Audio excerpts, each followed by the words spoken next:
Next chapter છે centroid અને centre of gravity, ક્ષેત્ર કેન્દ્ર અને ગુરુત્વ કેન્દ્ર. Subject applied mechanics. તો જોઈએ આપણે આગળ ટોપિક. તો ફર્સ્ટ ઓફ ઓલ ક્ષેત્ર કેન્દ્ર અને મધ્ય કેન્દ્ર. તો એની વ્યાખ્યા તમારે પૂછાય છે.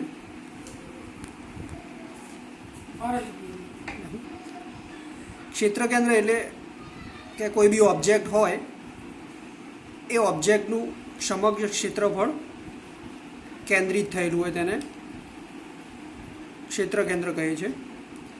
લંબચોરસ, ત્રિકોણ, વર્તુળ વગેરે જે બિંદુએ આકૃતિનું સમગ્ર ક્ષેત્રફળ કેન્દ્રિત થયેલું હોય તેને ક્ષેત્રફળ કહે છે.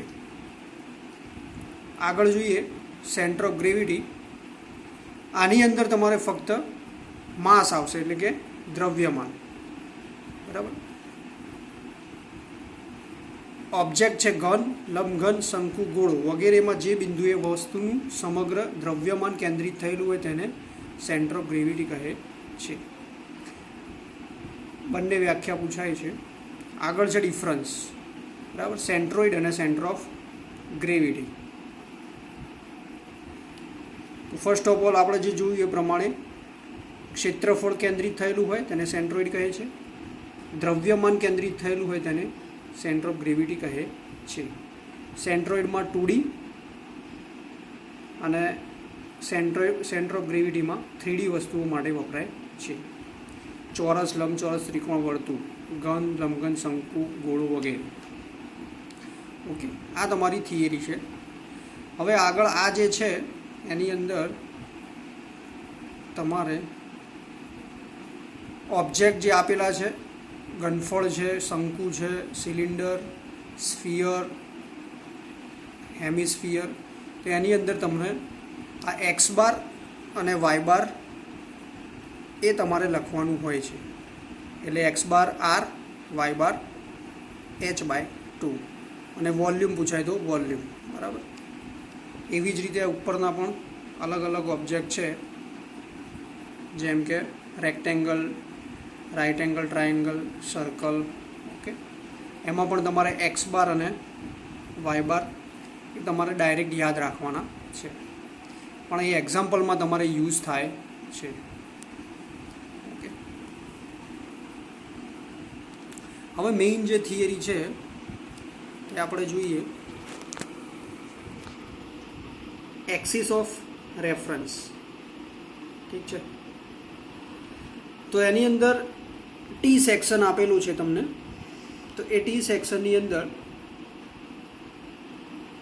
એક્સ બાર અને વાય બાર, ઓકે, એ તમારે એક્ઝામ્પલની અંદર પણ આ જ શોધવાનું હોય છે. એક્સ બાર અને વાય બાર. અહીંથી એક્સ બાર, અહીંથી વાય બાર. તો પહેલાં વ્યાખ્યા જોઈએ. કોઈપણ આકૃતિનું સેન્ટ્રોઇડ અથવા સીજીનું અંતર એક્સ બાર અને વાય બારથી કોઈ ચોક્કસ અક્ષના અનુસંધાનમાં શોધાય છે. આ અક્ષને એક્સિસ ઓફ રેફરન્સ કહે છે. એટલે કોઈ બી ઓબ્જેક્ટ છે એ તમારે લેફ્ટ સાઈડથી એની રેફરન્સ એક્સિસ દોરવી પડશે. અહીંયા નીચે નોંધ આપેલી છે. કોઈપણ આકૃતિમાં ડાબી બાજુથી સૌથી દૂરની ધાર લેફ્ટ મોસ્ટ લાઇન અને સૌથી નીચેની ધારને અનુસંધાન અક્ષ તરીકે લઈશું. અહીંથી તમારું એક્ઝામ્પલ સ્ટાર્ટ થાય છે. એ આપણે આગળ જોઈએ. બરાબર. X bar and Y bar. X bar અને વાય બાર એ સીજીના એક્સિસ ઓફ રેફરન્સથી અંતરો છે. આ પણ તમારે વ્યાખ્યા પૂછાય છે. આ પણ દાખલાની અંદર ઉપયોગ થાય છે. Axis of symmetry. બરાબર. એટલે કે બે સરખા ભાગ કરવા. હવે અહીંયા વ્યાખ્યામાં જુઓ, જે એક્સ કોઈ પણ આકૃતિના બે સરખા ભાગ કરે તેને એક્સિસ ઓફ સિમેટ્રી કહે છે. જો કોઈ આકૃતિ વાય એક્સિસને સિમેટ્રિકલ હોય તો આકૃતિનું એક્સ બાર સીધું મળી જાય છે અને ફક્ત વાય બાર શોધવું પડે છે. અને જો કોઈ આકૃતિ એક્સ એક્સિસને સિમેટ્રિકલ હોય તો આકૃતિનું વાય બાર સીધું મળી જાય છે અને એક્સ બાર શોધવું પડે છે. દાખલા તરીકે ટી સેક્શન. તો આમાં જુઓ, ટી જે છે એમાં તમે વાયથી કટ કરશો તો તમને શું ડાયરેક્ટ સીધું મળશે? એક્સ બાર મળશે. ઓકે, એટલે અહીંયા તમને લખેલું છે વાય સિમેટ્રિકલ એક્સિસ અને એક્સ બાર સીધું મળી જાય. ઓકે, એક્સ એક્સથી અહીંયા કટ થશે નહીં, બરાબર. એટલે કોઈ બે સરખા ભાગ પડતા નથી, એટલે તમારે અહીંયા વાય બાર શોધવું પડશે. આને ઉપર છે એને ફ્લેન્જ કહેવાય, નીચે છે વેબ કહેવાય. હવે આ ટાઈપનો દાખલો પૂછાય છે તો એ આપણે જોઈએ.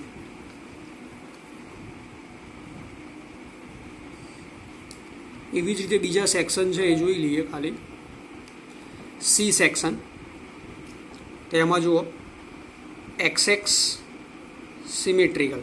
ઓકે, તો ત્યાંથી તમને શું મળશે? ડાયરેક્ટ સીધું વાય બાર મળશે, અહીંયા લખેલું છે.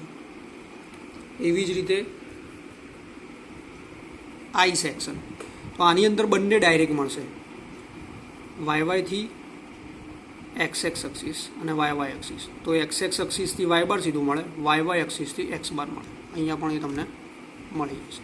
હવે આ બધા ઓબ્જેક્ટ છે એના તમારા એક્ઝામ્પલ આવે. હવે છે એલ સેક્શન, તો એલ સેક્શનની અંદર બંને શોધવા પડશે, કારણ કે બંનેમાંથી કોઈ સિમેટ્રિક થતું નથી. હવે આપણે પહેલાં ટી સેક્શન જોઈએ. આ તમારું ફર્સ્ટ એક્ઝામ્પલ છે.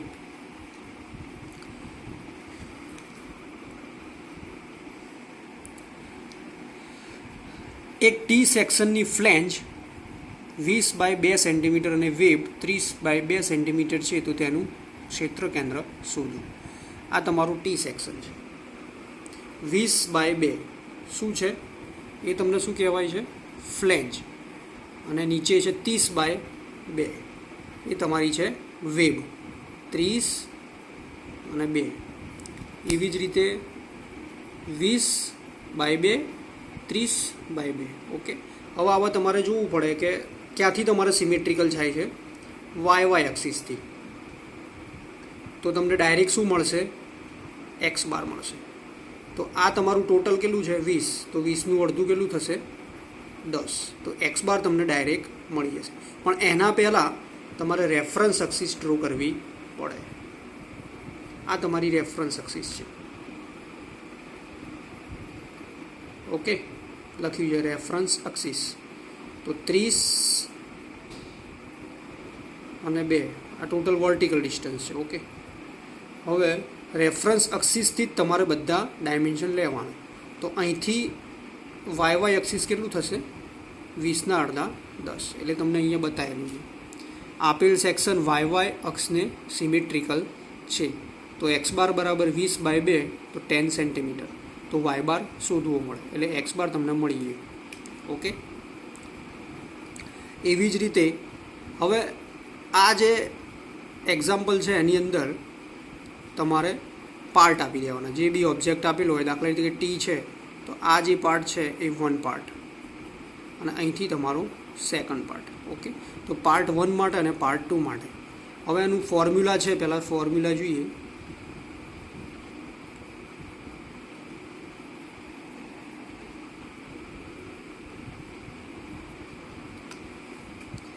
A1y1 A2y2 upon A1 + A2. તો A1 એ શું છે? તમારું એરિયા. y1 એ તમારું ડિસ્ટન્સ છે. ઓકે, એટલે વાય બાર તમારે શોધવો પડશે.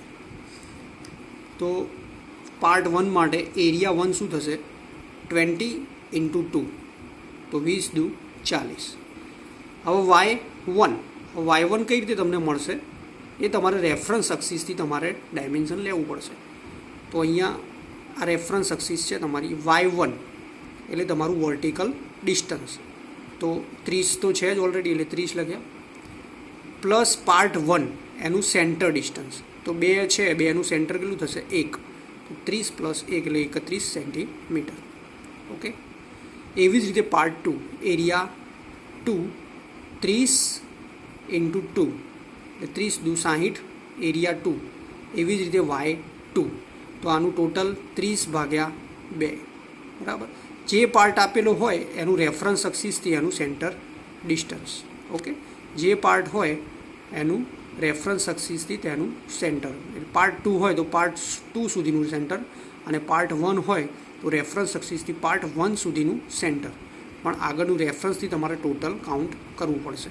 30 + 1 એટલે y1, અને y2 તમારું 30 / 2 એટલે 15. ઓકે, બંને વસ્તુ મળી ગયું, એટલે તમારે ડાયરેક્ટ આ વેલ્યુ પુટ કરવાની રહેશે. A1y1 A2y2 upon A1 plus A2. Okay, तो 40 इंटू 31, 60 इंटू 15 अपॉन 40 प्लस 60. तो एक्स बार बराबर ઉપર આપણને ડાયરેક્ટ મળ્યું હતું 10, વાય બાર મળશે 21.40 સેન્ટીમીટર. તો આ રીતે એક્સ બાર અને વાય બાર તમને મળી ગયા. ઓકે, તો વાય બાર તમને અહીંયા બતાવેલું છે 21.40, એટલે આ તમારું જે પોઈન્ટ મળશે 21.40 એ તમારી એક્સ અક્ષિસ મળશે, એટલે આ પોઈન્ટ તમારું CG centre of gravity point થશે. ઓકે, આ તમારું એક્ઝામ્પલ 1 છે. બરાબર, આ ટી સેક્શન સુધીનું આપણે રાખીશું. પછી આપણે આગળ નેક્સ્ટ પ્રોબ્લેમ જોઈશું.